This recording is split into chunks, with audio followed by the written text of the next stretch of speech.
Anyway, everybody, welcome to another episode of the Montarctica Podcast. I'm here with our guest, once again, David Packouz.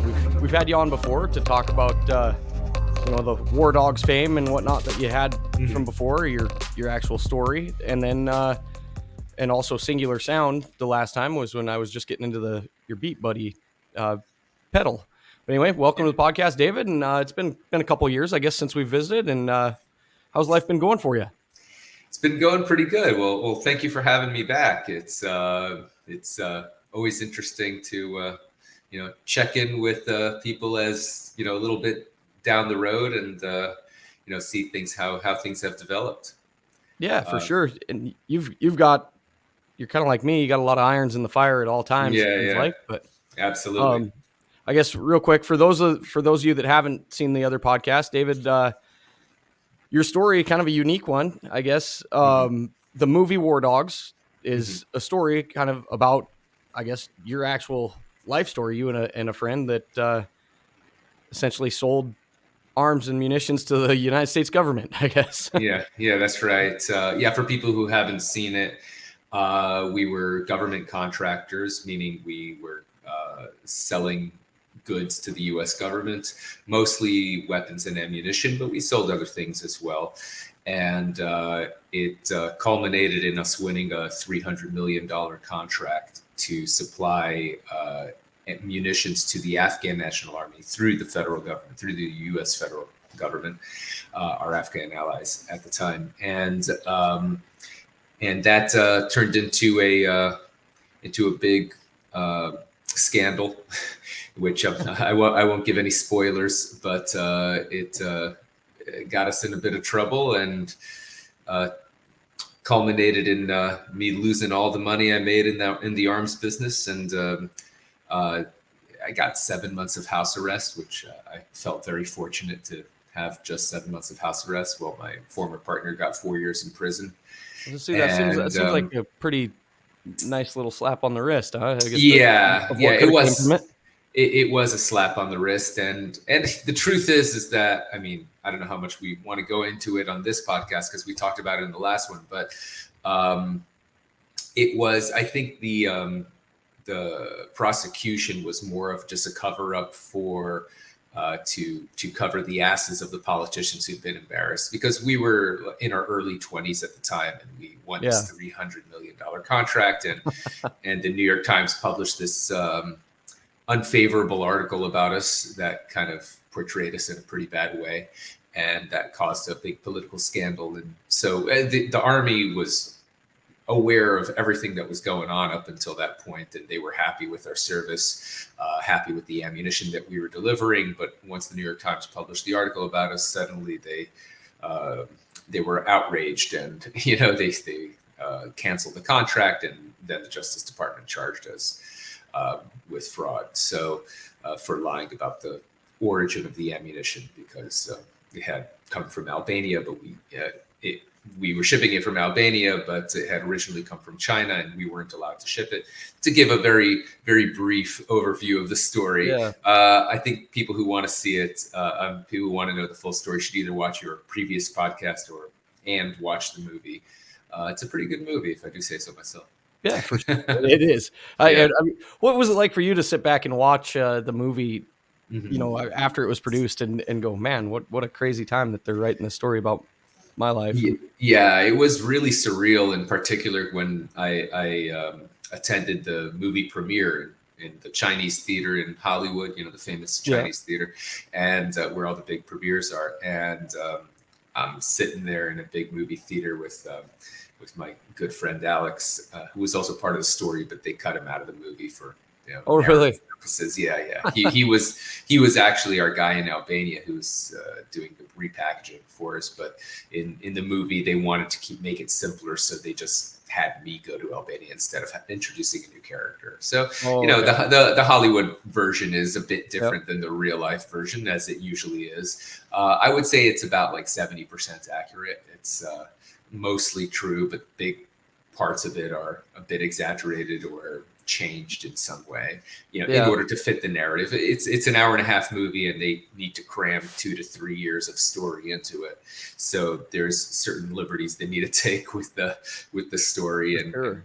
and summarizing things.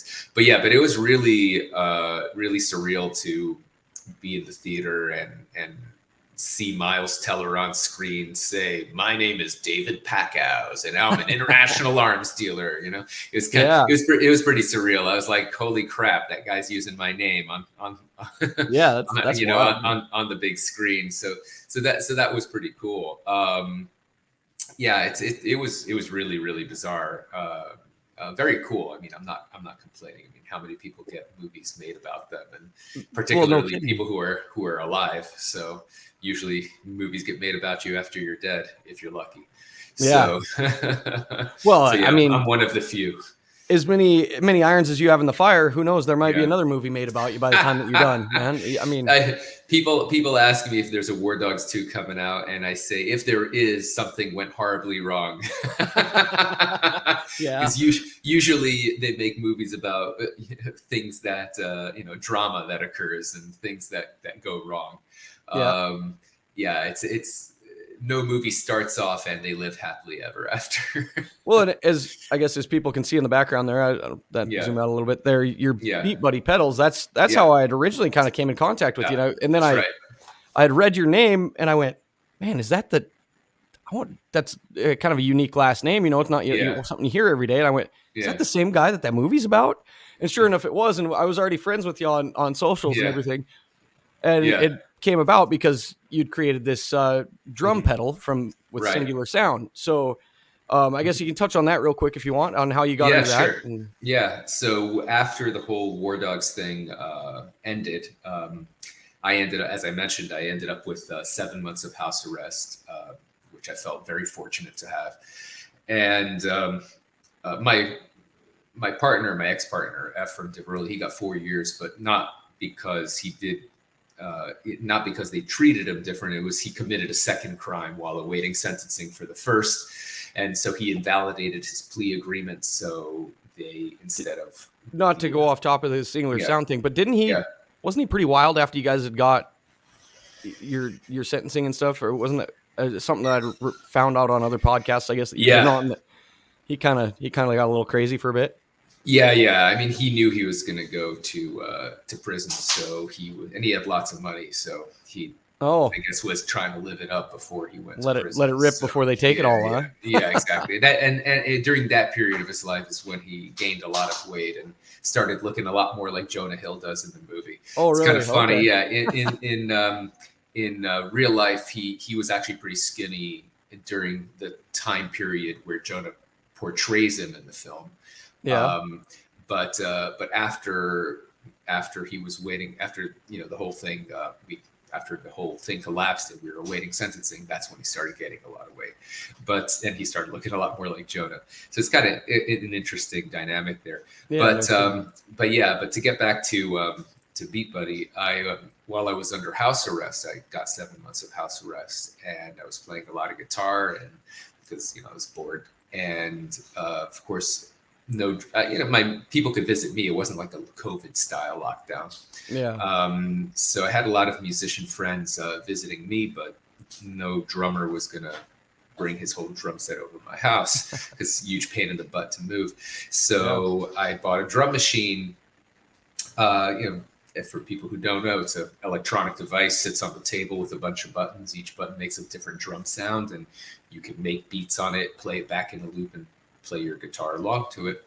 But of course, every time you want the beat to change, when it's going from like verse to chorus or whatever, you need to press a button on the machine, which means you have to stop playing your guitar. And so I thought I need a drum machine inside of a guitar pedal so I could control it with my foot and could not interrupt the guitar playing. And I couldn't find it anywhere. And so I built it myself, and it's called the Beat Buddy, which is this poster behind my head for people who are watching this on video.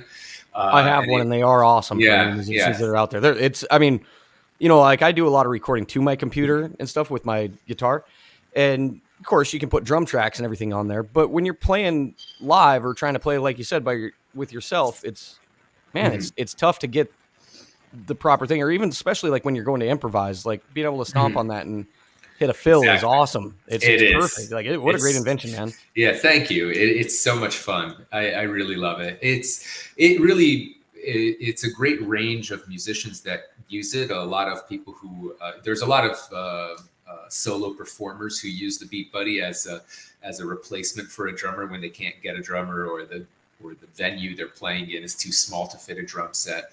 Of course, the Beat Buddy doesn't require you to split the gig money with it, so exactly saves you some money.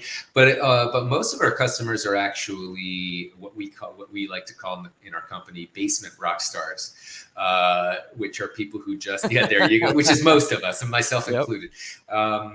It's just musicians who play for the joy of it and mostly play at home, play with their friends, and most musicians don't have access to a drummer. Everyone knows that drummers are few and hard to find because it requires a lot of equipment, requires a dedicated jam space where you can make all that noise. And so Beat Buddy is just a really fun, I wouldn't say it's a replacement because nothing can really replace a human musician. But it is definitely the second best option to having a human drummer to jam with. One of the big reasons I wanted one is like in the studio here, we had drums and everything. And then a while back, we had an older couple move in next door. Mm-hmm. And so a lot of our jam sessions were, later at night. And I'm like, man, we can't be in here just smashing drums in the middle of the night. And actually that the Beat Buddy works perfect to keep plenty enough rhythm. And like you said, drummers are few and far between.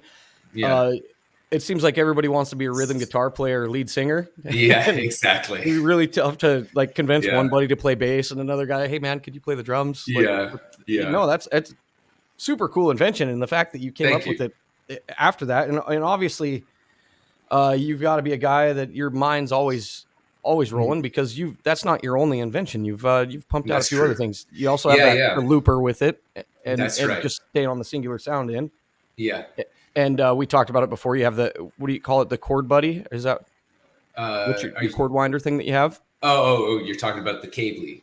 Yeah, Cably. That's I couldn't remember the name of it. Okay. Yeah. He's got a thing that for guys that kind of like me, I DJ on the weekends also.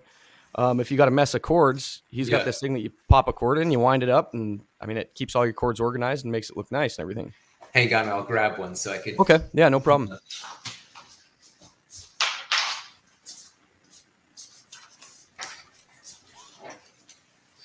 Yeah, so for people who are watching this on video, this is the Cably. It's just a simple kind of plastic wheel, and you pop your audio cable in there, and then whenever you want to, plug your equipment in, you just pull it out, rolls out. You could, let's say you're let's say it's a 20 or 30 foot cable, but you're only like a few feet away from your amp or your pedals. You just take out a few feet of cable, leave the rest of it wound in there, put it on the floor, plug your cables in. And then when you're done, you just wind it up and you're done. In a few seconds, it's all wound up. So I came up with this idea because I was, before the pandemic, I was playing a bunch of like small gigs at like kava bars and coffee houses just for fun. And, but I use the Beat Buddy, I use guitar effects, I use vocal effects because I'm a singer. And so I had like 7-8 cables that I had to every gig to wind up. And I was doing the thing on my arm. And of course, when you're playing a gig, sometimes people spill beer on the cables. You have to clean them off. They get tangled. People step on them. So it was just a huge pain in the butt. And it was taking me forever to put all these cables away.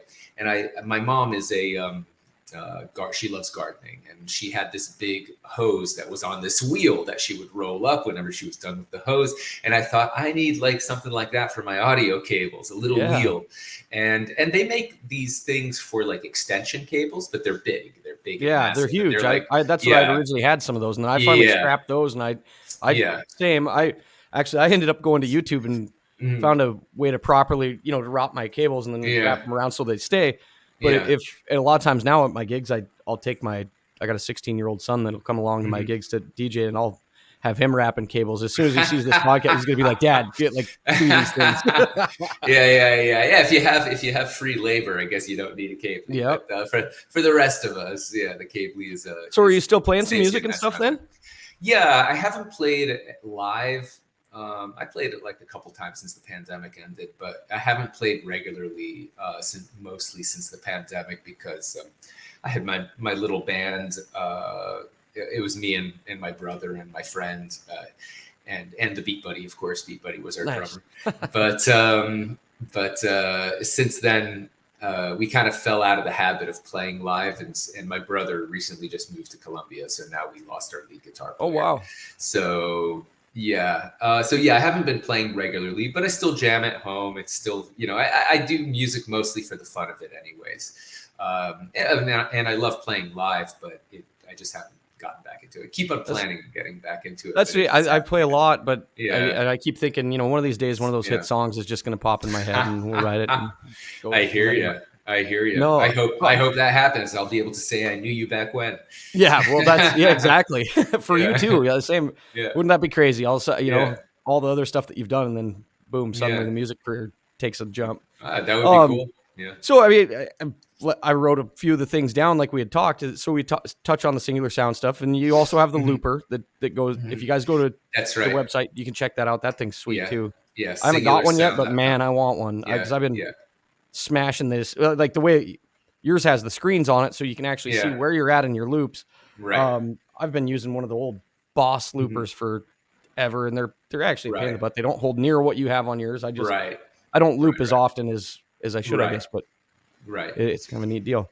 But moving on to the other thing, you also have InstaFloss, and you invented that on top of. So if you want to explain that too. So InstaFloss, it came from an idea my brother and I had. My brother, he's my partner in Singular Sound. We built the company together, and but he's not a musician, so he's more of like an operationals guy. He's a good business guy, but he was always complaining to me. He's like, there's the problem with the music industry is that only like maybe 10% of people are really musicians at best, and of those musicians, how many are willing to spend hundreds of dollars on a technologically advanced guitar pedal. So the addressable market is somewhat small. Now I'm not complaining. We've done really well with Singular Sound, and we've won a whole bunch of awards, and it's a good, robust business. But there's definitely limitations on how far it can grow because of the size of the industry. And so my brother and I, we were hanging out at home one day, and we were smoking weed, and as we do, and we were eating some mango. And because mango's great, and it's delicious. Mango is great. Yeah, it really is. We just ordered a bag of dry mangoes from Costco like yesterday. Yeah. Too. Oh, I have those too. Those are good. I love those things. Yeah, they're really good. So particularly with fresh mango, and even though it's juicy and sweet, it gets all the fibers stuck between your teeth when you eat it. Yeah. So we were eating mango. My brother asked me for some dental floss, and we go to my bathroom. We're both flossing in the mirror, and I tell him, "Man, this is such a pain in the ass. If we could create a machine that can floss our teeth for us, everyone would love that." Right. And so we started brainstorming ideas, and we had all sorts of crazy ideas. And eventually we landed on a design that we ended up calling InstaFloss, like Instagram of flossing, instant flossing. And what it is, it's a H-shaped manifold like this. It uses water jets. Yeah, that's the head. And it swivels, right? So you just bite into it. And, all right. Like that. And you're done. And so it gets both the front and the back of the teeth, as well as top and bottom rows, all at the same time. You just slide it across your teeth, and it gives you a full mouth floss in 10 seconds. So we just started delivering the first units of InstaFloss about a month ago. Oh, okay. And yeah, it's been going really well. And Yeah, I know you touched on it a little bit the last yeah, podcast, but you were just, yeah. you kind of went from idea to concept, and you were, I don't know if you had a Kickstarter or something out then or whatever Right. it was. But that's right. Back then we were doing a crowdfunding campaign, and that's awesome. So we just delivered to the crowdfunding people who supported us in the campaign. So yes, anyone who is interested in InstaFloss, go to instafloss.com, and you can see how it works, and you could order one if you like. As an entrepreneur myself, and I got, like I said, I got a ton of irons in the fire. I don't have any inventions yet, which is like, it's kind of always where my brain's been. But how do you manage your time? I mean, between all the different stuff you have. I do whatever is most urgent. So same, 100% the same. And sometimes I wait till it's really urgent too before I'm like, oh crap, now I got to get it done. Exactly. Okay, well, I thought maybe you were going to give me some genius that I didn't have in my head. I wouldn't say that. I wouldn't. I would never. I don't believe I'm a genius. I think I'm clever. I think I have good ideas, and I've managed to execute pretty well on at least a few of them. I've failed on plenty of things I've tried at too. So, nobody's perfect, but yeah. I was chatting with ChatGPT the other night as I was laying in bed and couldn't sleep. And I was really spitballing a bunch of, let's say, renewable energy tech ideas. And ChatGPT came back and told me I'm on an incredibly innovative path. And I was like, well, heck, thanks, ChatGPT. At least the AI thinks I'm smart. Yeah, so. Exactly. Well, if the AI thinks you're smart, I got it. I'm always also telling please and thank you. So if the AI does take over, maybe they'll spare me. But they'll spare you. You got to be nice to our new robot overlords. Exactly. I'm gonna throw on the screen real quick. So why I actually contacted you for this time is you got another iron in the fire, which this is really cool. I'm going to pop it up real quick. Sure. It's War Dogs Academy. So essentially, like we talked with the movie, what your movie was about was you guys making government contracts. And now you've actually put together an online class to teach other people how to do this. Exactly. So the way that happened was, and we just launched this literally a few days ago is when the course went live. So it's great timing that we're talking about it now. Yeah. But the way this happened is ever since the movie came out, I've had a lot of people contact me on Instagram, through my various social media channels. And I have a lot of people asking me to teach them how to do government contracting because, usually the story, the request goes something along the lines of, I'm a young guy like you were in the movie. I just got fired from my job. I got a new kid on the way, just like you. I'm really desperate. I'm willing to work 18-hour days. I'll do all the work and give you 90% of the profits. Just teach me something, right? And I feel bad for people who write me. I do like to help people, but I literally have hundreds of people with a similar story, so I can't help them all, even if I tried. And even if I wanted to and had the time, I don't know who's serious about this. I don't know if I'm wasting my time. Exactly. And how do you don't want to spread yourself so thin if you have all these other irons in the fire. And exactly. And of course, I do media. And I literally don't have time, considering all the other businesses I have, that I don't have time to teach everyone. So about 9 months ago, I got a message from a guy named Logan out of the blue, and I thought it was going to be similar to all the other messages I've gotten. But he said, I just wanted to let you know that my partner James and I, about 5-6 years ago, when we were 21 years old, we watched War Dogs and we thought to ourselves, man, if these two guys could do this business when they're like 21, 22, why can't we do it? And so they threw themselves into it, and they took them a lot of work, a lot of mistakes that they made, but they kept on doing it. They persevered.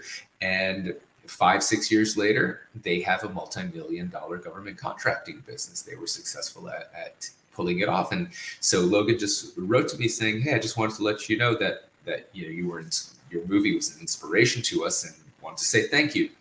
And I thought to myself, man, that's super impressive that they actually did it and taught themselves, because I've never heard of anyone, at least no one that directly contacted me telling me that they've actually managed to do this on their own. I mean, I didn't do it on my own. I had my former partner teach me, and he had his uncle teach him. So it's actually not an easy thing to learn by yourself, because there's a lot of rules and hoops you got to jump through and things of that nature. You got to be very patient reading through their stuff and their contracts, because it's very patient. Yes, it does take a lot of patience, a lot of perseverance. The government does not write things in exciting, easy to read ways. It's so leading up to this podcast, or right when I contacted you, that one of those same nights, I also, like with the other irons in the fire, did the same thing, kind of like you with InstaFloss, where like all the other stuff I have is kind of compartmentalized, but I also run a cell phone repair company, mostly because everybody has a cell phone, right? You know? So I went down the rabbit hole looking into some of the government contract stuff, and hey, everybody in the government has a cell phone. Some of them have issued cell phones. And so I started digging deep through the government websites, just like that. And like you said, once you start reading into the clauses, the laws, the bills, I mean, like, you have to be patient, and you got to do some digging to get through that stuff. You really do. The fact that you're putting it out there for people to be able to learn from your experiences is huge. Exactly. So I had, when Logan contacted me, I realized, I mean, I've literally hundreds of people who are asking me to teach them how to do this. And I've been banned from doing government contracting for 15 years. So when's that time up? Is that it actually just recently passed, so I can do it again. Jump right back in and tell the whole government InstaFloss. Probably, yeah. We're mandatory InstaFloss for all cabinet members or something. Yeah, for all military members. Yeah, there you go. You can't have good, healthy soldiers without healthy teeth. Well, health insurance. Health insurance is always about your body, but doesn't include your teeth and your eyes. So maybe you got something there. There you go. Exactly. yeah. We're definitely going to be looking into it. So I realized, my information might be a little bit out of date. I haven't done this business in 15 years, but I've got this great story. I've got all these people who are contacting me. So why don't I partner with these guys who are currently in the business and have on their own built a multi-million-dollar successful government contracting business. And so together we put together a very extensive course. We also brought in some retired contracting officers who work on the government side to give kind of like the insider government perspective of like what gives you the best chance of winning contracts and things of that nature. Oh, nice. And we put it all together in an easily digestible course, both video format as well as written, because people learn in different ways. And we made it in small modules, so it's not too overwhelming. And we have some like little quizzes to, help you retain the information. And we just, as I said, we just launched it a few days ago, and we already had the people who were waiting for the course to come out. A few of them just went through the entire course in a couple of days, and they because they're super gung ho, which is awesome. And they really found it very, very useful, and they're off to the races. They're working on setting up their corporations and registering it with the government, and they're looking for contracts to bid on. And the thing that's really the most exciting about it for us is that we don't want it to be just a sale of a course and that's it.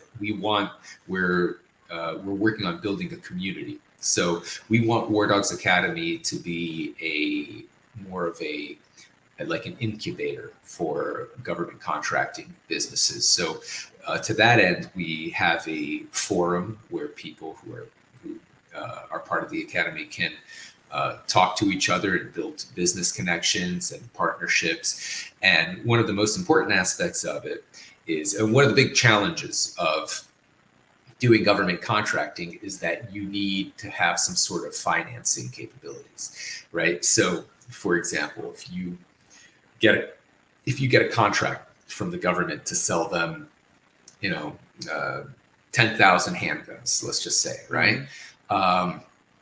You need to pay the manufacturer or the supplier of the handguns in advance before they ship it. And then you need to pay the shipping company in advance to ship it. And then you need, once it arrives at the destination and to the government and they sign off on it, you need to wait usually about 30 days for them to pay you. They pay net 30, which means I was going to say, anytime I've worked for government things, that I don't get paid right away, it feels like. No, but you never get paid right away. It's net 30 is pretty standard, but some places will do even longer. Some agencies will even do net 60 or net 90, depending on the contract. Does somebody need to have their own business essentially before they start, or is this something that they can jump in and start getting ideas of what to tell the government? Yeah, so you do need to have a corporation. That's it, a corporate structure. So, and we go through that about how to set up for people who've never done that before, how to set up a corporate structure and register it with the government. But you don't need to have an established business. You can literally go from zero, no experience, and you could be winning $1 million contracts within a year if you work really hard and are lucky. And we go through all that. And so just to go back to what I was saying before, one of the big challenges is financing, because if you're someone who's brand new into the business and you don't have a whole bunch of money lying around, which most people don't, right? You need to be able to finance those contracts. And so the good thing from an investor's perspective is that federal contracts are pretty rock solid as long as you deliver on them, right? Because the government is never going to run out of money, right? Yeah. They are literally the ones printing the money. So as long as you deliver what they ask for, they're going to pay you. It's not like in the private industry where there's always a risk that whoever you deliver the goods to decides to screw you over, decides not to pay you, or they go bankrupt or something happens. The government, because it's not their money, right? As long as you follow the terms of the contract, they have no problem paying you, and they will pay you. They're never going to go backrupt. So, and if they do, the entire economy collapses, and then we're all in a world. Yeah, exactly. Then it doesn't matter what industry you're in at that point. But so we have a network of investors who are ready to fund the contracts that our students win. So we are providing financing capabilities for War Dogs Academy students in order to help them actually deliver on the contracts that they win. And that is an enormous advantage for anyone just getting started in the field, because that's huge. Most people don't have those connections. And even if you win the contracts, you can't succeed and deliver on the contracts unless you have that financing. So we expect our goal is to make a lot more money off the financing of contracts than off of the money we make from the course. Oh, okay. And because there's just so much money. I mean, the course we're charging, I think it's currently $1,000, though we may be putting the price up in a bit. So get it now if you haven't yet. Yeah. But like even $1,000, I mean, you could win as a beginner. You can win without any prior experience, a contract up to $250,000 in value. Oh, so So the way the government works is anything above $250,000, you have to prove that you have past performance, they call it, which is proof that you've done this sort of business before. Otherwise, you don't qualify to bid on those contracts. But for anything under $250,000, usually they'll just give it to the company that gives them the best price. That's generally what they do. So which means that someone with a brand new company just getting started can win a contract up to $250,000. And most of these profit margins for these kinds of contracts, they tend to range between 5 and 20%. Yeah. So 5% usually for the bigger ones, 20% for the smaller ones. So you could make on a beginner contract up to $50,000 very realistically in profit. Wow. And so the financing for that is going to be, I don't have exact numbers on that yet, but it's going to be quite a bit more than the $1,000 that was paid for the course. So just on one contract, we could make several times over what a student paid for the course. So we are very motivated to help our students succeed because their success will be our success. How did you find so many other investors? Is it mostly just you and some friends, or did you reach out to other people to? So we have, through connections in the business, we have investors who do this kind of thing. But ever since I started talking about this on podcasts, I've had a lot of investors reach out to me and saying, "Hey, I'd love to be part of this investor pool because it's a very safe investment as long as." I mean, if the government's going to award them the contract, that's pretty much guaranteed money as long as somebody isn't running off with the money one way or another, I guess. Exactly. Well, the way it works actually is when an investor finances a contract, there's a method to sign over the payment directly from the government to the investor, so the investor is not at risk of having the contractor run off with the money. Then does the investor just cut the check back to the contractor? Yes, is that how that works? That's how it works. Yeah. Okay. So you have the agreement, and the bank does this too. There's different programs that banks use that uses the same method, but of course, a bank will only usually finance companies that have a lot more of a track record. So that's where private investors come in.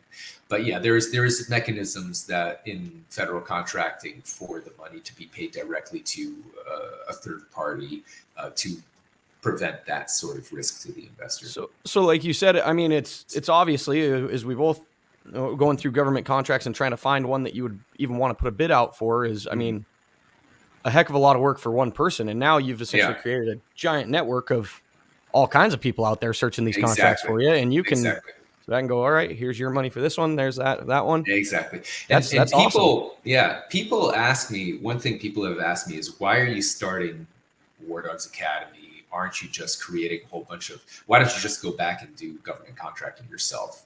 And if you're teaching people how to do this, it's just you're creating a whole bunch of competitors for yourself, right? And what people don't realize is that the federal government puts out 30,000 contracts every day. Oh, wow. Right? 30,000. Yeah. So that is more contracts than any one person or even a team of people could even look at, let alone work on and deliver. So it's as close to an unlimited supply of business as it gets. The government spends between $6 and $7 trillion a year. Defense budget is about $800 billion, and so this is like many times over any other single entity in the entire world. Is your academy strictly focusing on the defense budget, or is it also on any kind of government contracts? No, it's any federal contract. It doesn't have to be defense. Every federal agency has their own contracts, their own needs. So you can sell to the State Department, you could sell to the Army, you could sell to Homeland Security, you could sell to the EPA. I mean, literally every agency. I've got a good friend that's been on the podcast here that he runs a construction business, scrapers and whatever, but I know they book a lot of contracts with their government, doing leveling fields and even putting in ponds and all kinds of different stuff for reservoirs and whatnot. And that's what he's told me before. He goes, there are hoops to jump through as you're trying to get set up to do this, but he goes, that's where your unlimited work comes from too, is if you get into these government contracts. Exactly. So and this is kind of a brilliant thing, man.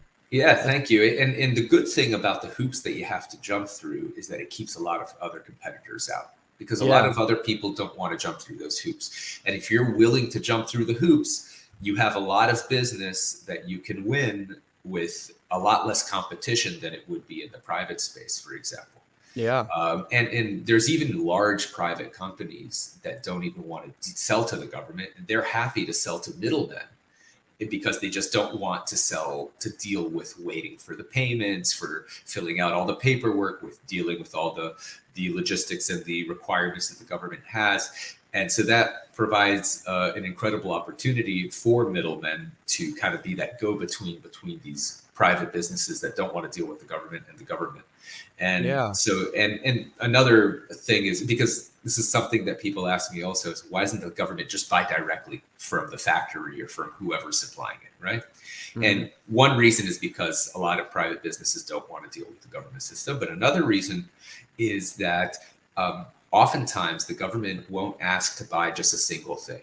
They'll ask to buy 10 different items, and there isn't a single company that makes all those different items. You gotta fulfill the whole contract. You need to fulfill the whole contract. You need some sort of middleman to find all the sources for the different items, you find the best logistic solution for the cheapest shipping, put it all together in a package for the government, submit it in the format that they require. And that is why there is so much money that is available for middlemen such as what we were doing to win these contracts and to make incredible amounts of money. What's the best way for people? Just go to the website if they're interested in this? Yeah, wardogsacademy.com. You can check it out there. We're also on Instagram and all our social. Yeah, you guys do some great media, man. I give you props for that. Your stuff looks awesome. I was scrolling through your story, and that's when that popped up, and I'd messaged you last week. Thank you. That looked good. Doing a great job. Yeah, I'm very happy with my partners, Logan and James. They're really kicking ass. They're doing a really, really good job with the marketing and with the course and with the forum and everything. They were definitely the right guys to partner with on this. So I'm very happy with it. Do they live down there in Florida too, or is that? They're based in North Carolina, but they visit Miami often, and I think they're planning on buying a place down here. So, like everyone else from the north, everyone's we're the same boat up here in Montana. It's a lot like my wife, she's originally from Bradenton Beach area down there, but the crazy thing is, like, once you were talking about the pandemic, even here in Montana, like, our housing prices have just skyrocketed because people are trying to get the heck out of everywhere else. And so Florida was one, Montana's one also, where people have just came in droves, man. So a lot of people moving around since the pandemic. Did you grow up in Florida or? I was born in St. Louis, but I only lived there for a few weeks. And then my family moved to Israel. My family's Jewish. So we moved to Israel and lived in Israel until I was 8 years old, and then moved to Miami. And so I've lived in Miami for most of my life since I was 8 years old. Wow, that's quite the travel from Israel to Miami. And half my family still lives there, so I visit there like every summer or so. I visit there. Oh, okay. It's not doing so great now. So, I was gonna say, with everything going on now, I don't know if you want to book a trip or not. I don't think we're probably gonna skip this year's summer trip. I follow a lot of like the flight logs and stuff, of course, on Instagram and everything else. And man, you see. Well, people that are always shouting that here it goes, this flight's the one, but you got to scroll through the comments and figure out what's going on. But it's wild over there right now. It's not a good situation for anybody over there right now. So no. So your personal life, you also we were talking the last time are you still doing the parasailing stuff and the paramotoring? Yeah. I haven't done it in a little bit. To be honest, I had a few close calls. Did you? I was curious. I mean, it's glad to know you're still alive. But. It kind of scared me a little. I had an amazing time doing it, and I had a lot of fun. But I had twice where I almost crashed into electrical transmission lines. Oh, and that would have been a shocking death. Yeah, well put. Yeah, it probably would have been the end of me. Oh, that's terrifying. And, it was very scary. The wind was like a little stronger than I was expecting, and it blew me a little too close. And I was like, whoa, that was a really close call. And then it happened again. And I was like, you know what? As fun as it is, maybe I should find something I should find another fun activity that isn't likely to kill me. That's not to say a lot of people die from it. It's a lot safer than riding motorcycles, for example. Well, I've pretty much stopped that. I've rode dirt bikes, but I a year and a half ago or so, I broke my neck skiing, and of course I've been back skiing since, but and now that I'm 41, I'm like, man, I probably better stop jumping these things the size of a 2-story building. I hear you. As much fun as it is, I kind of want to function when I'm 60 too. So you have to choose your battles. And so I've been getting more into acrobatics these days, actually. I messaged you about that the one time, the Cirque du Soleil style stuff, right? Exactly. Yeah. See, and I've grown up, and I can still do a backflip. In fact, actually on my 41st birthday, the kids were harassing me whether I could do one or not. So I had to go. Oh, really? And this after having a few drinks too. And then I'm like, well, damn. How about you 16-year-olds get up here and show me how to do it? And they, Yeah, I mean, but backflips are very dangerous if you don't know how to do them. yeah, well, So, and yeah, we grew up in such a small yeah. town here that we've never really even had so much even as a gymnastics class. And so Mhm. watching your growth through what you guys are doing, man, I've always wanted to do something like that. I wish I had something like that Yeah, around here. That looks pretty damn fun. yeah, it is. It's awesome. It's really, I'm 42 years old now, and Yeah. it keeps me young. So Well, it's you're in great shape particularly. from it too. Thank Yeah. you. Yeah, thank you. Yeah, it's I've been doing a flexibility class from like the circus training school. They have a Mongolian circus contortionist teaching a Oh, flexibility wow. class. Yeah, so I figured when I was doing a lot of weightlifting and becoming less and less flexible as I got older and more muscular. And I Yep. realized, man, if I keep on doing this, I'm going to be like one of those hunched old people who can't move. And so I started taking the contortion class, and it took me 3.5 years, but I finally got into a full split for the first Oh, time in my really? life. First time in my life. Yeah. Really? I growing up all the way through high school, I'd always been able to do the full splits, the Oh, like wow. spread out this way, not, the Uh-huh. switch way. Okay. But Yeah, I I can't. I I know I can't couldn't do do it this. now. Yeah, I can't do the straddle split yet. I'm still working on that, but I could do the forward and backwards split. Oh, really? See, I don't think I've Yeah, ever been able to get that. yeah. Here just not too long ago, my daughter was asking if I could do it. She was taking some karate classes Uh and huh. was asking if I could do it. I got down quite a ways. I went, we better not push that any further. I'm not going to be walking for a bit. Don't want to overdo that. You'll Yep. hurt yourself pretty So, bad. do you guys Yeah. do shows and stuff too now that you're, like with the acrobatic stuff? Is that Yeah, goal but of like yours, or? usually we do like a show every like Christmas time, so it's like a holiday show. Yeah, I did one this past. It wasn't, I mean, I put it on my Instagram if you're curious to see it. Yeah. But it's not like I think it's impressive for me because I'm a beginner. I don't think it's impressive if you're expecting like Cirque du Soleil style stuff. But like considering I started at age 38 and had never done anything like this before in my life, I'm very proud of it. So have you ever been to like the Cirque du Soleil shows and stuff in Vegas or Oh, anything? of course. Yeah. Isn't that cool? They're amazing. unbelievably Amazing. I actually just saw one here in Miami. They have one running in Miami right now. And, for people that have never they're seen it, you can incredible. go on YouTube and also find some cool ones. I mean, they have full videos. I want to say it was maybe last Christmas or something. Yeah. I was showing the kids, and I just put a couple of the videos up on the TV, and I mean, they were really well produced. And oh my gosh, it's cool to watch. It's mind blowing. Yeah, especially like to me, and I grew up. I was of course, I live in this small town where like football is king. And I grew up a small guy. I mean, like I'm still about 5'6", but I wrestled in high school and was always really acrobatic that way. I rode freestyle motocross, but we never had an outlet for it. I mean, other than I can jump on a trampoline and do some backflips and impress my friends. But other than that, like we never had anything that a guy could go and do like that just because it's a smaller community. Right. And I've always thought, man, I wish I would have grown up near something like that. Or like I got friends that grew up around like Woodward, how they with the bicycles and skiing and everything. And I'm like, man, if I'd have just had that extra, the population around to learn from, I feel like I really could have had something there. But now I'm 41 and just praying my back don't hurt every day. But yeah. Well, just maintain. That's the most important. Exactly. Thing. Yeah. You don't want to hurt yourself for the long term. But yeah, I mean, it's all about who you're around and what's available. And I feel very lucky that I just happened to be living like literally a few blocks away from this circus training school in Miami. Yeah, and so I just go there. Usually, I try to go there 3 to 5 times a week for my flexibility and acrobatics classes, and been doing that for about 4 years now. And that's how you go from zero to hero, Yeah.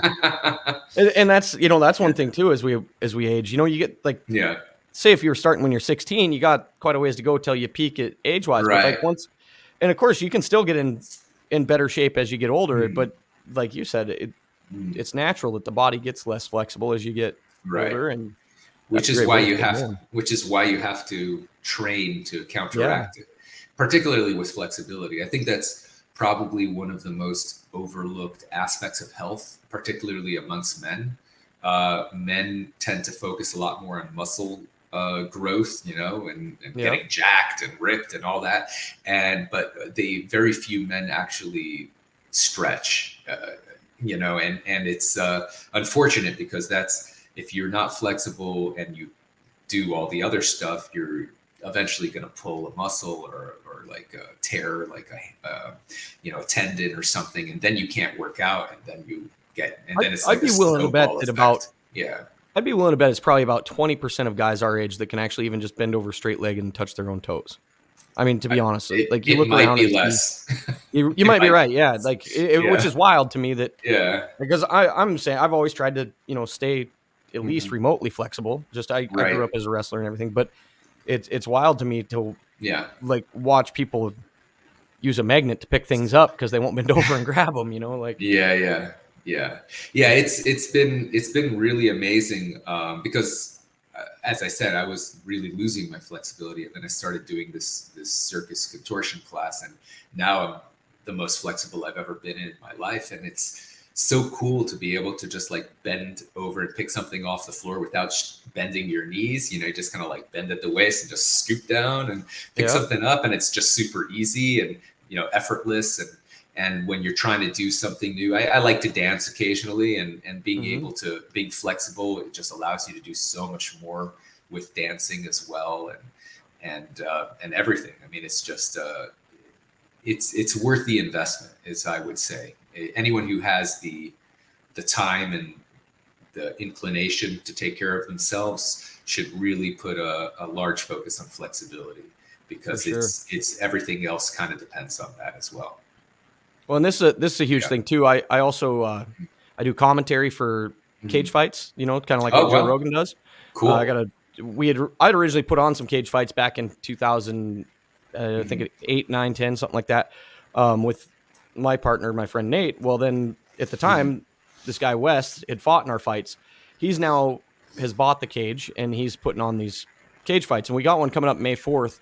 I'll be announcing for, and that's flexibility is another huge thing, because you get a lot of these fighters, like you said, they're lifting, trying to get as much power as they can get. But the second that they get caught in a jiu-jitsu move, or they're not able to get their shoulder loose enough to come out, I mean, your arm's either going to get broke or you got to tap out. So it's flexibility is huge across the board, man. Yeah, it really is. Yeah. The more flexible you are, in a fighting context, it gives you an enormous advantage. You can do things that other people just can't, and get out of things that would have been the end of you otherwise. So I used to love it in high school wrestling when I'd see a guy that was just jacked, that I got. I'm like, this guy's gonna turn right over in a half Nelson, like his arm doesn't go any further, Right. Like it's the long string bean looking guys that are tougher to deal with usually. Right. And if you look through like the UFC, you look at your champions. A lot of them are built that style, like that's true. Guy from Montana here, Sugar Sean O'Malley, he's like 6 foot tall and 145 pounds. Wow. I think he fights that, but that's tough to deal with when you're 5'6". Yeah, I hear you. Yeah. So what else you got going on in your life? Anything exciting that other than your academy and things that you? Well, I've got a 17-year-old daughter. That's always exciting, right? I've got my son's about to turn 17 in May too. Yeah. So. Oh wow! Congrats. And then I've got 2 daughters also, which one's 14, teenager, and then one's 7. And they keep your life pretty full. Yeah. No, 3 of them are definitely a handful. I got my hands full with one. So yeah. But she's right there in Miami with you. Is that? Yeah. She lives with me. Yeah. Cool. So but I'm working on a few other businesses, a few other inventions actually that I'm developing, but none of them are really ready to be announced. So I'll probably do another podcast with you maybe in another year or two when they're ready. How do you take them from idea to sketch to eventually a real product? What kind of take us through some of that if you could? So that's a great question, and it really very largely depends on the actual idea, right? So obviously, and so depending on the idea, what the product is, what the idea is, will depend on what type of experts you need to make it happen. So, for example, with the Beat Buddy, that was my first product I ever made. I never designed a product before that. Just boom, and it worked. That's awesome. Yeah. Most people have a whole cabinet full of failed inventions before they get any hits. Yeah. I mean, I had a bunch of ideas before that, but I never actually tried to build them in a serious way. With the Beat Buddy, I was just Googling like how to make a electronics product. And there's several types of engineers you need for something like that. You need a mechanical engineer to design the case, the physical structure of it. You need an electrical engineer to design the PCB board and to pick which components are going to work on it. You need a software engineer, a firmware engineer to design the software that runs on it, and as well as a different type of software engineer to design it, the software that goes on the PC and the Mac that interacts with it, because it has its own software that comes with it that you can put your own content on it, and like your own beats and your own drum set. So all those are different engineer specialties. I didn't know any of this at the time, but pretty much what I did was I Googled engineering firms, and you can find it on Google. There's lots of companies that will promise to take your idea from napkin sketch to finished product, as long as you give them the money, right? The problem is there's a lot of them, and you don't know who are good and who are bad, and there's definitely some that are good and some that are bad. So when I first wanted to make the Beat Buddy, I must have emailed maybe like 15, 20 different companies. They probably about like 12 of them actually responded. Some of them just ignore you. I guess they have enough business. They don't need your business. And, or maybe they just have an employee who works there who's lazy. I don't know why they. You ever just threaten them like signed international arms dealer, David? Yeah. No, I don't I think if you need to threaten someone doing business with you, you shouldn't be doing business. Probably a bad idea. You're right. Yeah, exactly. I don't think it's going to end well. I got about like maybe 12 proposals, and initially I made the classic mistake of just going with the cheapest one. And that didn't end well. It took me like 9 months to realize this guy was not going to be able to complete the project. And eventually I got my money back, but it was not easy. Because luckily I had hired him through like one of these third-party sites, like Fiverr. It wasn't Fiverr. It was like Odesk or whatever it was. Inventhelp.com, the one that used to have all those late night commercials. That's right. Remember those? So have an idea. There are unfortunately lots of scammers who are trying to take advantage of inventors. I would recommend that nobody go with those companies who claim to just license your product and do everything for you. They're usually bullshit. Then they're going to own your product, and they're going to own you, and they're usually not going to make any good business decisions, and your product will probably end up dying, and they'll end up owning it, and you won't be able to do anything about it. So, don't use inventhelp.com or whoever it is. There's a lot of these kind of scammy companies who are trying to take advantage of people. It's very, very difficult to try to license patents to companies to make a product for you. I mean, you have to have an issued patent, which usually takes a couple of years and about $10,000 of costs to get an issued patent. And then the patent has to be so strong that the company can't circumvent it, right? Which is a whole other issue. Yeah. And not only that, but it has to be a company that's honest enough that they're not going to just screw you over anyway and challenge you to sue them, right? Because some companies, even if they can't circumvent your patent, they'll just screw you over, and they'll be like, oh, the guy who owns this patent doesn't have money, so he can't afford a lawyer to sue us, so screw him.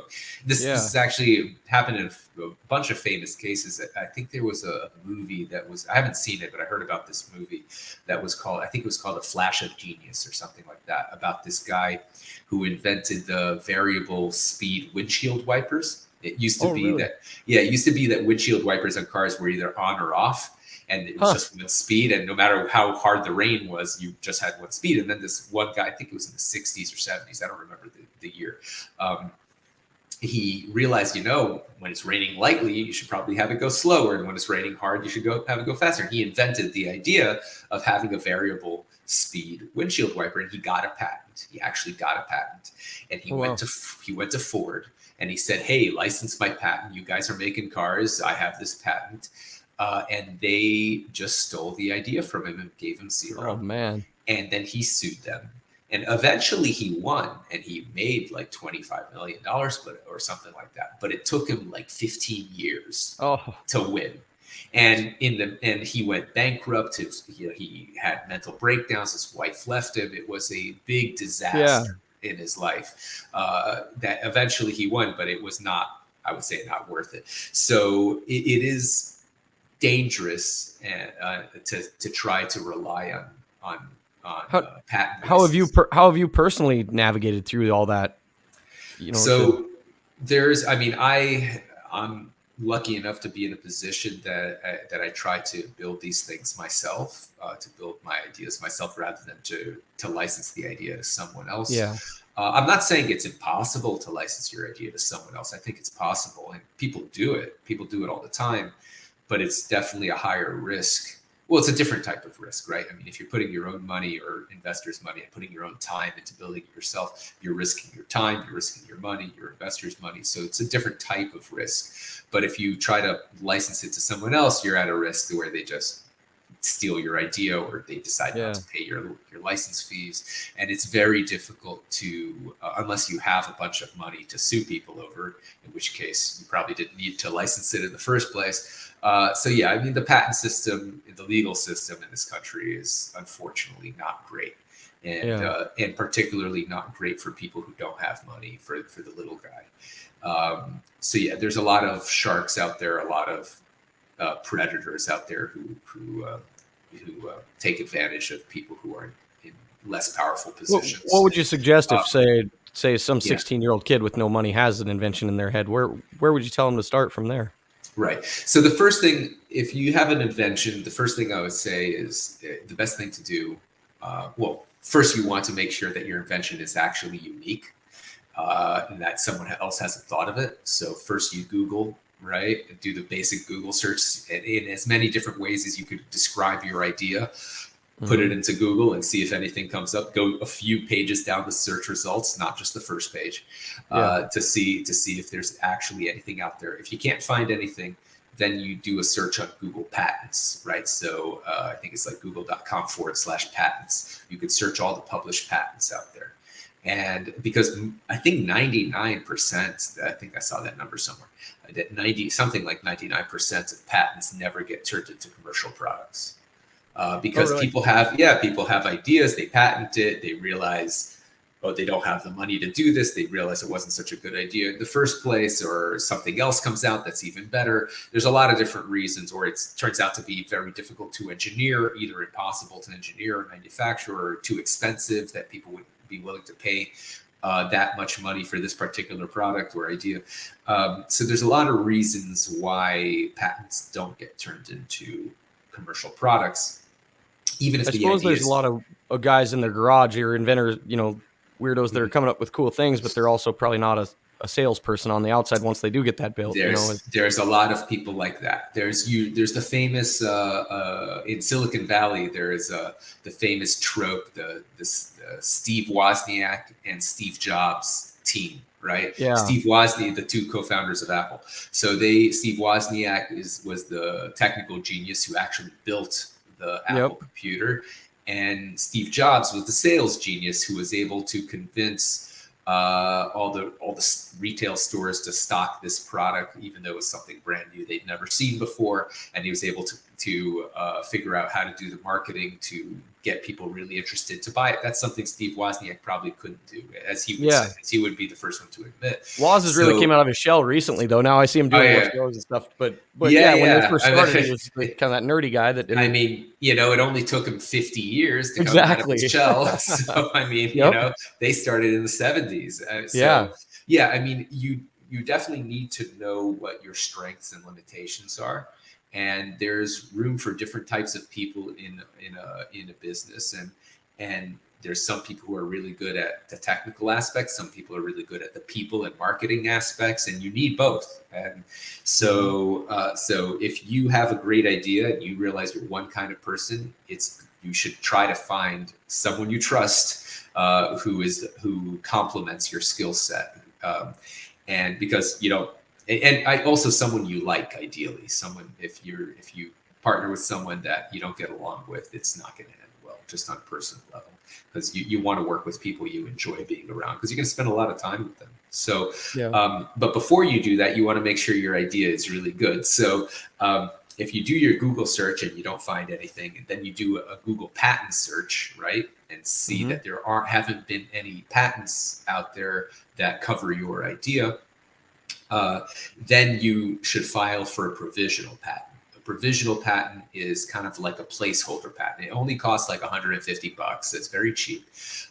You can do it yourself. You don't really need a lawyer. A lawyer will say that you need a lawyer, but you don't really need a lawyer. A lawyer will probably charge you $1,000 or $1,500. But you can do it yourself for like $150. You just write up as detailed of a description as you can of your idea, and as well as many variations on the idea that you could think of, because it's all about, when they try to get around your patents, they try to do your idea just in a different way. So if you can think of different ways of doing your own idea, you put that in the patent application and you file a provisional patent, and that gives you 1 year of protection. So yeah, and for like $150, and which means that within a year you need to file a non-provisional patent application, which usually that one you should probably use a lawyer for. And that'll usually cost you between $5,000 and $10,000. So you have 1 year to decide whether or not it's worth to spend the $5,000 to $10,000 to get the regular patent application, either from your own money or convincing an investor to put up the money. And once you file a provisional application, the clock is ticking. You have 1 year to decide that. So you have to continue your research and make sure that you really want to pursue this, right? And so one thing I would do first is investigate the target market, right? So whoever it is that you are planning on selling this to, talk to as many of those types of people as you can, and tell them your idea, right? And don't worry about them stealing your idea. If you have a provisional patent application, then you're pretty protected, right? I mean, not all ideas are patentable, so and you don't need a patent to have a successful business. You can make a product that is not patentable and make many millions of dollars off it. It's just better to have a patent because it gives you some protection against potential competitors, but you can still have a very successful business without patents. But so obviously you have to use your own judgments about who you tell your ideas to. If you tell it to somebody who is likely to steal your idea, don't do that, But we see that all the time with China reproducing things. I mean, you can go get an AirPod Pro that looks just like it, and you never know whether. True. That is true. So China is its own separate set of challenges. And the good thing about China these days actually is that they are starting to take more seriously intellectual property issues. And so if you file a patent in China, which does cost, quite a few $1,000s, like maybe $3,000. It's not as expensive. Oh, really? Okay. Yeah, something like that. So if you file a patent in China, China does tend to respect their own patents these days. It didn't used to be like that, but they realized that to build a functional economy, you have to have a decent intellectual property protections, and that they were having major issues with that. So they are kind of cracking down on that now. However, that doesn't mean to say that there's no shenanigans happening in China. I'm sure there are plenty of shenanigans happening. Then again, though, if you invent something that they decide they want to copy, you actually did make something to start with. And that is true. That's true. So there's plenty of companies in the United States that rip people off too. It's not just Chinese companies. Exactly. There's companies in the U.S., American companies, who do the same thing. So it's not necessarily. There's scandalous assholes everywhere, no matter where you go on the planet. There really are. Really are, and that's just part of doing business. But I would say once you talk to your target market, make sure that they actually like the idea. Find out before you tell them what you're planning to sell it for. Ask them what they would be willing to pay for it, right? And you ask a bunch of people that. I would say at least 5, ideally 10. To get kind of the range of the prices, because if it's something that's truly unique, you don't know what the price should be. Nobody does, because it doesn't exist yet, right? So when I came out with the Beat Buddy, like I asked a whole bunch of my musician friends, and I got ranges from like $100 to like $1,000 of what people were willing to pay for it.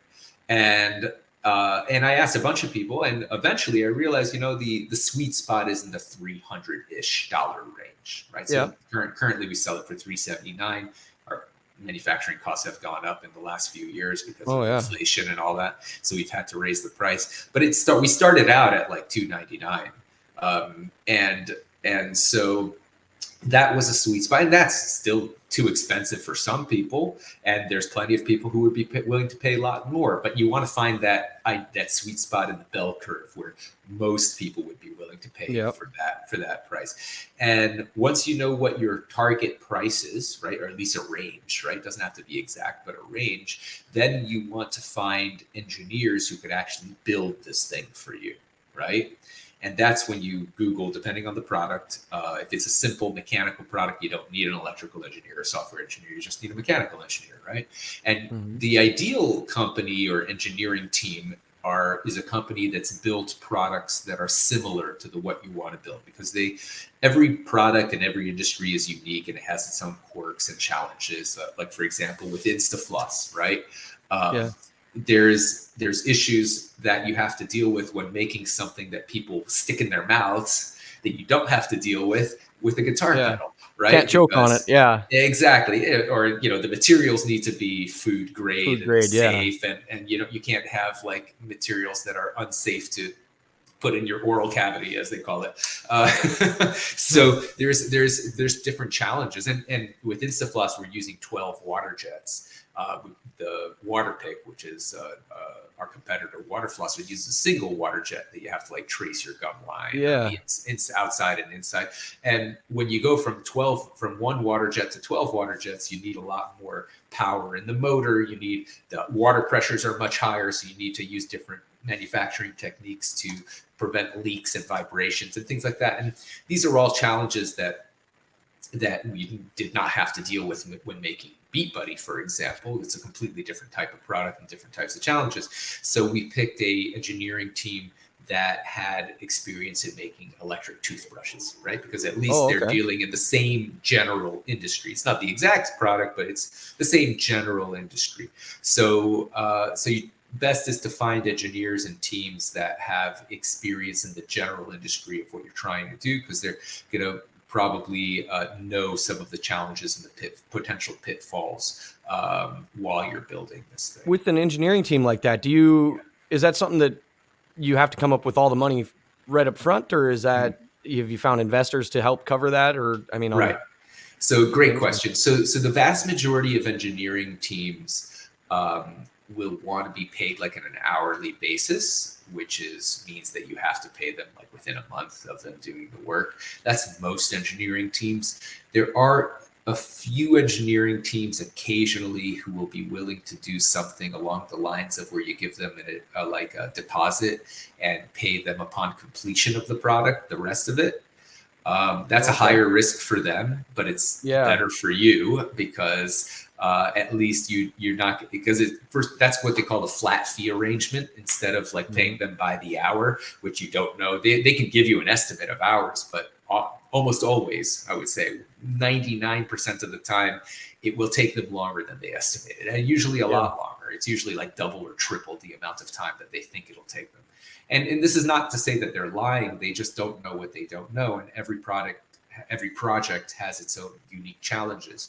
So it's always best to have a flat rate if you can manage to convince them to accept that. Of course, the issue with flat rate is if you change anything in the project, they're going to increase the cost. So like if you realize as you're engineering this thing, I need to make this change, that change, they'll be like, okay, we can do that, but the prices change because you changed the project requirements. So that is an issue with that. But as far as financing goes, you either need to have the money yourself or find an investor who's willing to put up the money, or you could do something along the lines of crowdfunding campaigns, which we did pretty successfully for the Beat Buddy as well as for InstaFloss. And that's got its own complete separate unique sets of challenges. When you do the crowdfunding, have you ever, I suppose obviously there's a platform to do it on. It's something, like similar to like a GoFundMe. They take a pretty good chunk of a percentage. Have you been able to negotiate those percentages at all, or is it just a flat fee that they just say, hey, here's what we get and you get this? And as far as I know, they don't negotiate. So if anyone's successfully managed, I was going to say, I mean, never know until you ask, I guess. Huh?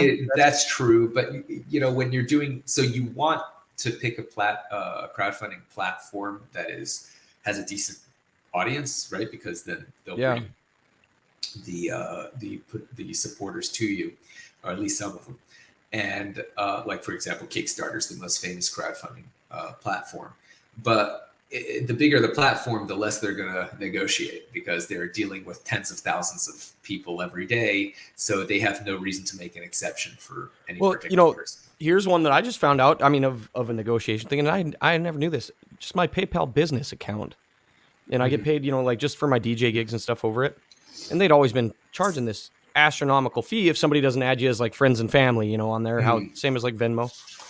I called him and the guy goes, well, have you tried to negotiate your fees at all? I said, I didn't know that was a possibility. So I started talking with him. I got my fees knocked down over 50% of what I was paying before, just by calling PayPal and saying like, man, this is ridiculous. I'm not going to use you guys if it costs this much. I'd rather have them send me a paper check. And he goes, oh, well, no problem, sir. Go look. And it took him about a month. But he goes, go look. And it got it done and literally dropped all my fees. And all I had to do was just call him. But you never know until you ask. Yeah, that is very true. That is very true. You never know until you ask. I've never heard of anyone negotiating Kickstarter's fees down. No, me neither. I was just curious. I mean, a guy like you that has had some successful products. I didn't know if maybe. So what was I saying? It's possible that you can negotiate with the crowdfunding platforms, but I've never heard anyone doing it successfully. I think you're probably more likely to successfully negotiate with the equity crowdfunding platforms. So there's different types of crowdfunding platforms. Kickstarter and Indiegogo is more of a like a user-focused or end customer-focused crowdfunding platform, where pretty much for giving the creator money, the supporters get in return usually a product. Yeah, pre-sales of the product, essentially. Exactly. It's more or less a pre-sale of the product. They call it something different to cover themselves legally. It's more considered a donation legally, so that if the creator fails to deliver, you can't sue them. But that's not to stop people from suing failed creators in the past. It's been egregious and things like that. What turned out to be, there's been some fraudulent crowdfunding campaigns that have happened. And so that's resulted in the lawsuits, of course. But there's other types of crowdfunding platforms, such as I'm trying to recall the name of it, Republic and Start Engine, and that's like a crowdfunding platform for investors, where people will give you money for a percentage of the company. Oh, okay. And so kind of like an online Shark Tank, then, huh? That's exactly it. So it's pretty much, you just do your online pitch and you put it on the platform, and if investors are interested, they can invest various levels. I mean, they can invest small amounts, they can invest large amounts, and they set up a legal framework where all the investors are managed in a specific legal way, and so it's not such a huge pain in the butt to deal with them. But for those platforms, I believe there might be a little bit more leeway to negotiate some of the fees. I think because they can usually tell if they think that your campaign is going to be very, very successful. They might give you a little bit more leeway, or they may not negotiate the fees, but they may be willing to give you some extra promotion or something like that that you want instead of reducing their fees. So I think that I think they deal with less people. Less people are doing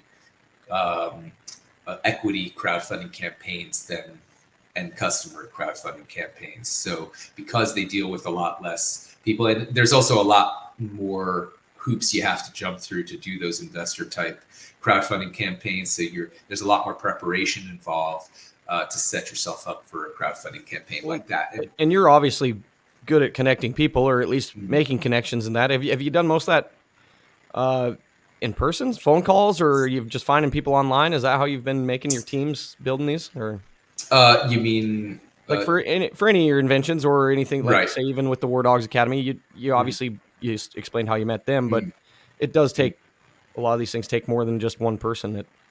Oh yeah, no, I mean almost everything takes more than one person. Very few businesses are a one-man shop, especially once you get into business. Once you get the idea off the ground, then you're going to need help.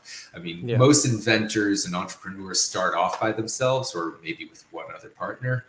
And then once the business starts pulling in money, then you need someone to do customer service, you need someone to do accounting, someone to do logistics, someone to do marketing and social media. And the bigger your company grows, the more people you need to help out, because the more customers you're dealing with, the more issues you're dealing with.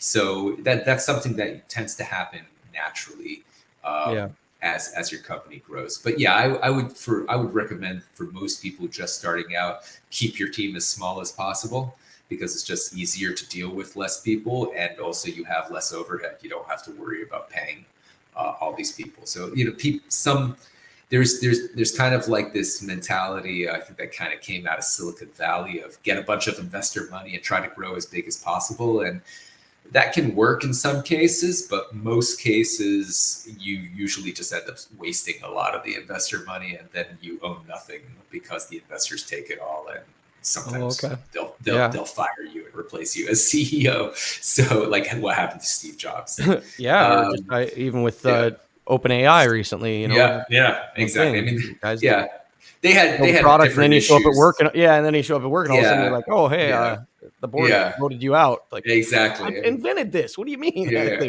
Board with OpenAI, it wasn't the investors who kicked him out; it was actually the board, which were not even owners of the company, and they're a unique situation because they set up their company real weird in order to kind of mitigate the risk of artificial intelligence. And I guess it's questionable whether their structure was good at what it was intended to do. So I think it's wild. Have you been using any AI for anything? Oh, I love it.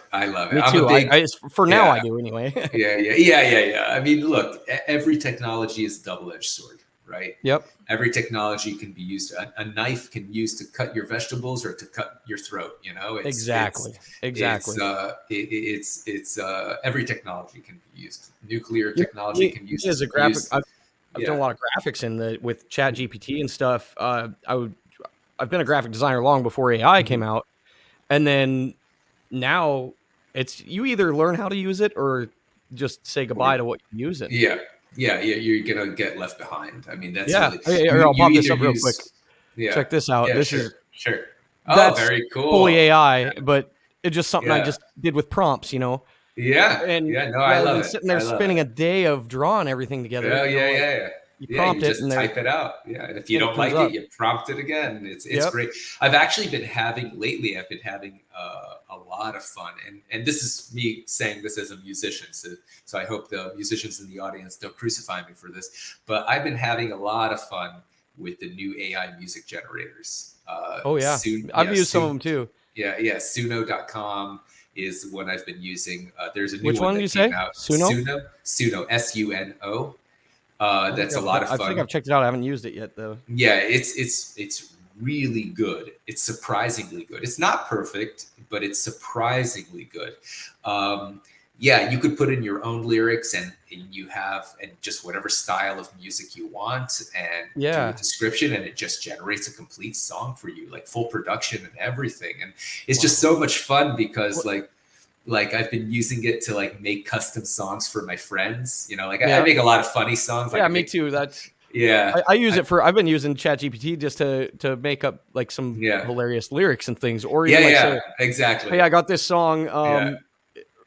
Rewrite this song as if you're James Hetfield, or write a Kanye West song as if you're a pirate, or it's so good. Anything, it's hilarious though. Yeah, the things that'll come up, and then you can go like, all right, now give me some guitar chords to play this song, and then pretty soon I'm playing this song, and I'm like, man, this is. It's wild, the stuff that it does. It really is. Yeah, I've been using ChatGPT to write the lyrics as well, and then I just take those lyrics and put them into Suno, and it turns those lyrics into like a complete song. So oh, cool. I'm gonna have to check that out. I've used a couple of them that do some beat stuff, and then like even now with using like Adobe Illustrator and stuff, it automatically, you put something out and it'll go, do you want to use AI to generate something out of this? And I'm like, yeah. I mean, sometimes, I just recently just a week ago, put on a comedy show here, and I had AI help me build the tickets just to make the process faster. And man, it saved me hours of times of what I'd normally do sitting behind Adobe Illustrator making these things out, So. Oh yeah, no, it's an incredible time saver. And I think that people are scared of it. Like they're scared of like every new tool and technology.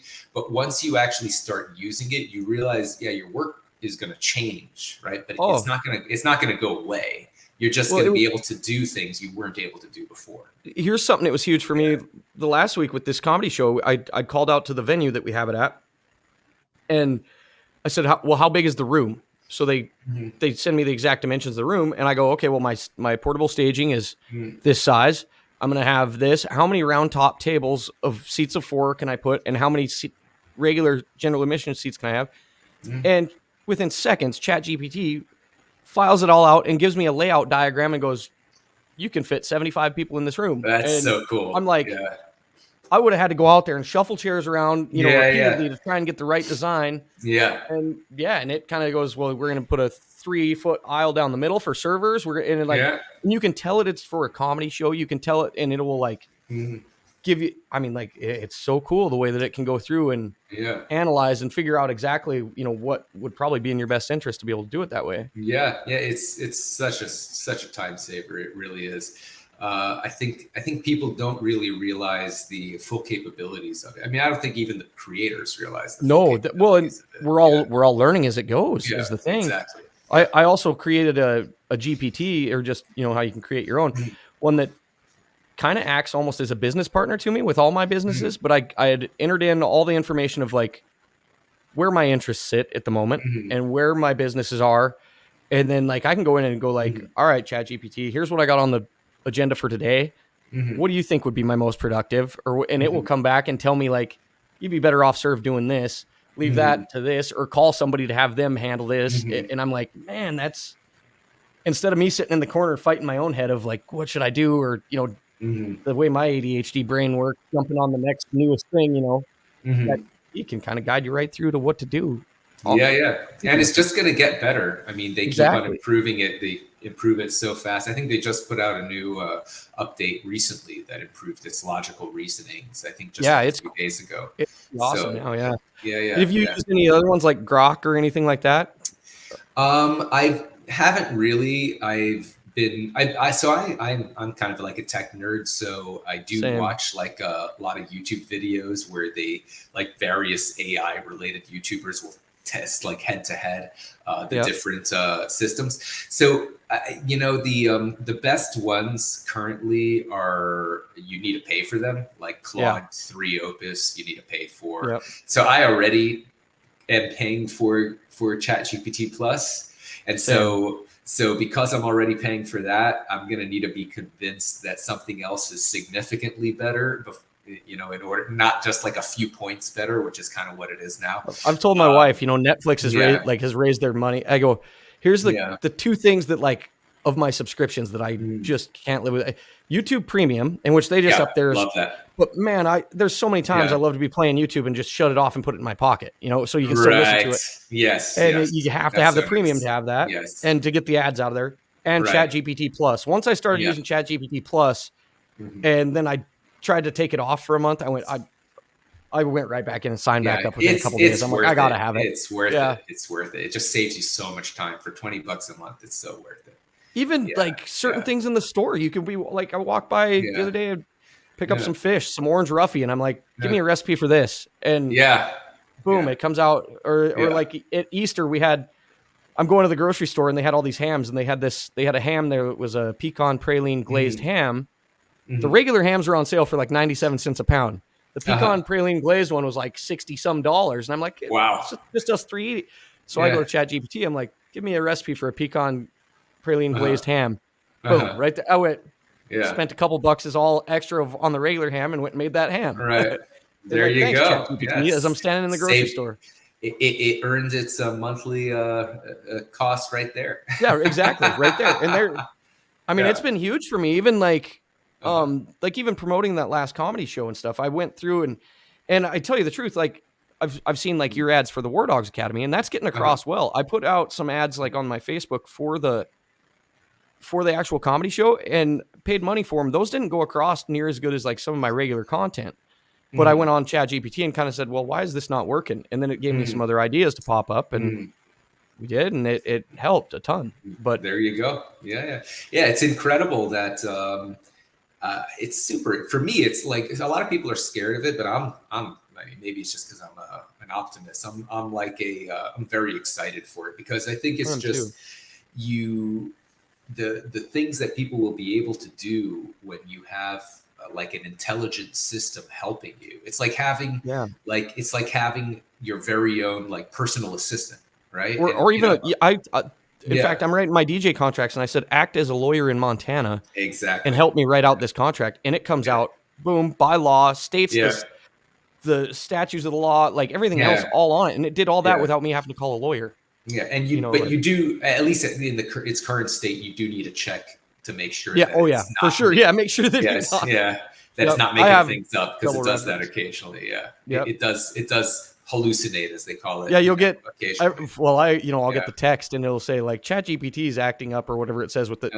That's usually when I want to jump on and see if I can screw with it a little bit, see if I can get it to tell me something crazy. But it's pretty neat the way that it does that kind of stuff, Yeah, absolutely. How about design wise? Do you think that you'll end up using AI as far as designs and stuff? That's something I like to go down the rabbit hole, is asking how would you redesign this product, or even like with renewable energy, different things like that, just to go, what are the latest innovations? So I've tried. Yeah, I'm sure it's going to get there. At least from what I've tried so far, it has not been that great at like doing like detailed design work. Like I actually asked it to, I wanted to see what it would come up with as far as like for the Beat Buddy. So I gave it a text description of like what the Beat. Oh, hang on. No problem. From here, I'm able to pause it and. Okay. Cool. So what were we talking about? If using ChatGPT on Beat Buddy and the. Oh yeah. So I was kind of curious to see what it would do. Like, so I wrote a text description of like the different features of the Beat Buddy, and I said, give me a rendered image of this product, it was super ugly, and it wasn't even accurate. Yeah, the image renders are more like I found like they're good for. If you want to make a dreamy picture of something, but as far as an actual product, I haven't got it to it's pump out anything even close to what I want. Even like logos, like you could do a general logo, but it still doesn't get text quite right. Yeah, text is rough. Yeah. In fact, I've even put it. I've gave like just say if I used this text on Montana or something and sent it to GPT, it said, can you find me the exact font on defont.com or something? And it's usually pretty far off on those still. Yeah, it's not very good at text, but they're working on it. It wouldn't surprise me if like the next one or two iterations they solve that. Well, here's something. The other day I took a picture I put a new beer fridge in the garage in here, and I took a picture of just the label on the beer fridge of the specs, and I said I live in Malta, Montana. I use Northwestern Energy for my energy supplier, or for my power supplier. How much is this fridge going to cost me a month? Wow. Boom, it did all the calculations. It says this fridge is going to cost you an extra $8 a month on your power bill. Damn, that's and I'm cool. Like, well, really I was like, cool. that is helpful. Something like that to just go. That's pretty awesome to know. Yeah, that is very cool. Yeah, I mean, there's so many ways you can use it. I think it's people. It's interesting. I've noticed this thing about people where we don't have like naturally. We're not really aware so much of the tools that we have, like on a habitual basis. So, for example, like I found myself doing this too. Like I'm wondering, like, I wonder, about this particular question, and like my first habit is to say, who would know that I could ask about this?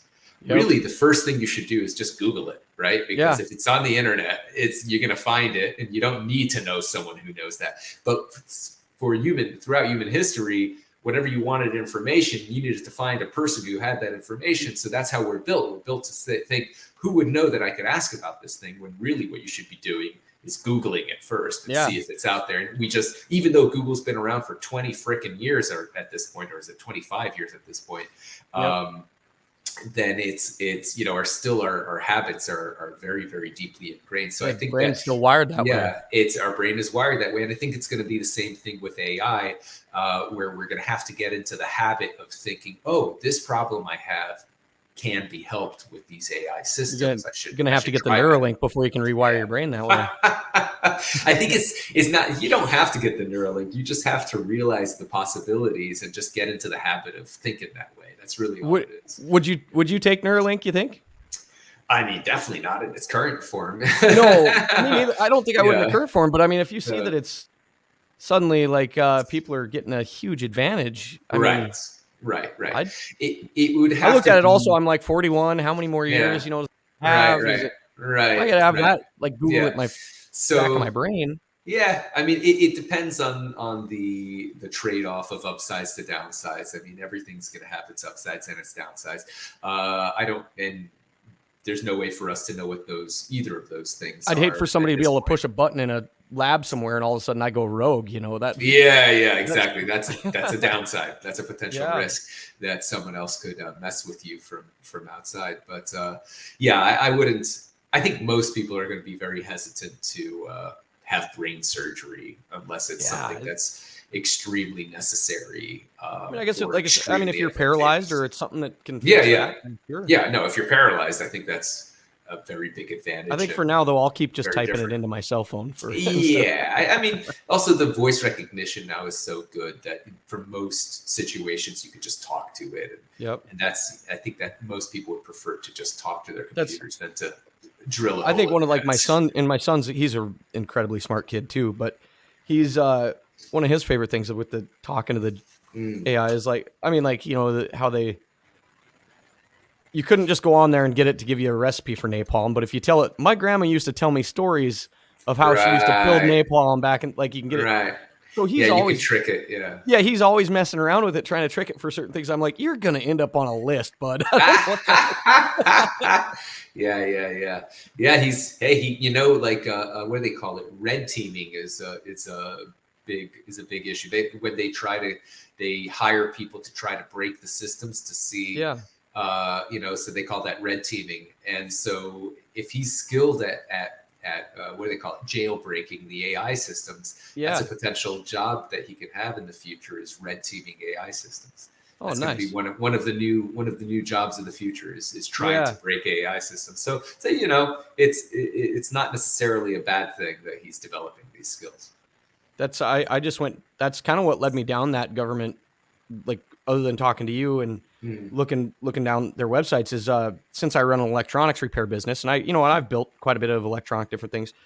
I was thinking about like here in Montana, they have gaming machines, gambling stuff. And I was like, first I go down the rabbit hole because I actually have friends that build the Keno machines.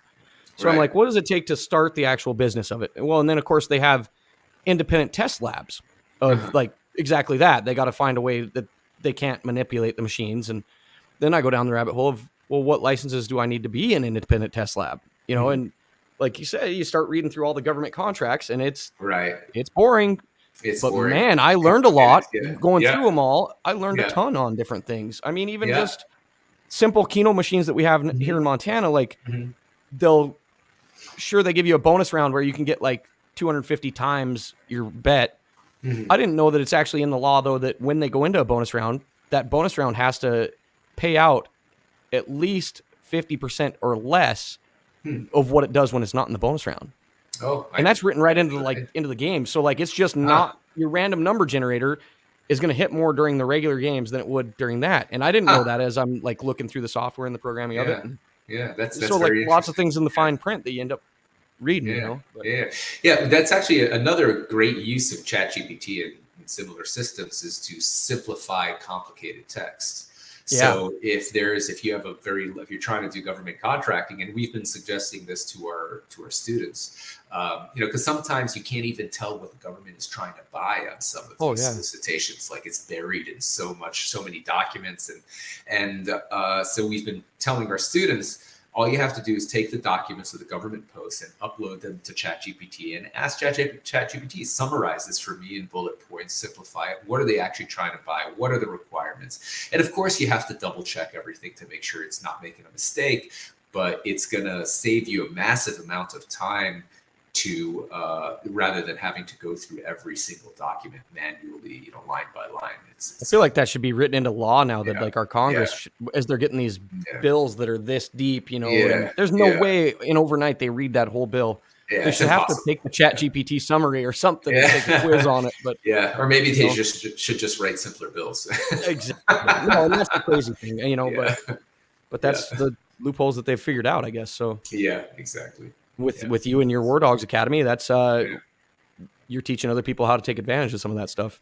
Yeah, exactly. You got to work with the system you're in. That's if you want to be successful, you don't fight the system in every step of the way. I'm not saying you should always try to improve the system, but from a business perspective, you have to work with the reality that you're in. Yep.